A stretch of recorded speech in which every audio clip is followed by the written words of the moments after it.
দেহিও গরে নই বাদি সাপরি সরে সাপই সকুয়া সরে সাপই সকুয়া সরে নু দূরে পাতি হায়ে নু খামু করে তোলা মুরে মনর সাপরি তোয়ে কানই কনুয়া তোয়ে কানই কনুয়া মুরে কুমল গিয়াতে নিতনু ফেরি পুরা তোলা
এটা গান শেষ হ'ল আৰু অতি ভালকৈ আছিল।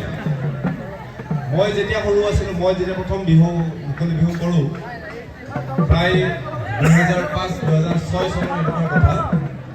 তেতিয়া বিশেষকৈ এই অঞ্চলৰ দুজন ব্যক্তি মোৰ অতি ঘনিষ্ঠ আছিল, মোৰ দাদা বন্ধুৰ নিচিনাকৈ আমি একেলগে আছিলোঁ। এজন তোমালোকৰ লগত একেলগে নাছিলে, ৰঞ্জন শৰ্মা।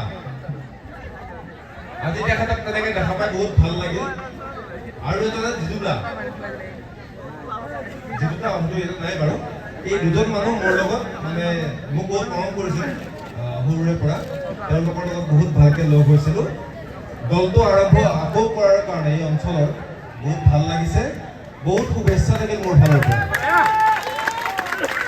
আৰু আঞ্চলিক ৰাইজলৈ মই অনুৰোধ কৰিলোঁ, এই দলটো উঠি আহিবৰ কাৰণে, ভাল হ'বৰ কাৰণে আপোনালোকে অকণমান সহায় কৰক।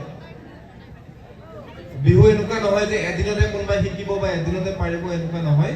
এওঁলোকে যিটো উৎসাহত উঠি আহিছে, এই উৎসাহখিনি আপোনালোকে দিয়ক। এজন প্ৰশিক্ষক ভালকৈ দিয়ক, ভাল জনা শুনা মানুহ এজন আনক, অভিজ্ঞ মানুহ এজন আনক, আনি এওঁলোকক প্ৰশিক্ষণ দিয়ক ভালদৰে। এওঁলোকে নিশ্চয় শিকিব পাৰিব, নিশ্চয় ভাল হ'ব, বহুত ভাল হ'ব। আজি মই বিহুখন চালোঁ, আছে বহুত খেলি মেলি কিবা কিবি হৈছে বাৰু, কিন্তু যিটো আপোনালোকৰ উৎসাহ আছে বিহু বুলি, বিহুখন যে গাত লাগিছে, সেইটো মেইন বস্তু। গতিকে বিহুখন ভালকৈ কৰক, এই বছৰটো কণ্টিনিউ ৰাখক আপোনালোকে, সেইটো কাৰণে মই অনুৰোধ জনালোঁ। এই বছৰ নহয়, যাতে প্ৰতি বছৰ বিহুবাংগা আঞ্চলিক দল এটা হৈ থাকে, তাতে আঞ্চলিক ৰাইজে এই ক্লাবটোৱে সহযোগ কৰক, তেতিয়া নিশ্চয় ভাল। Thank U.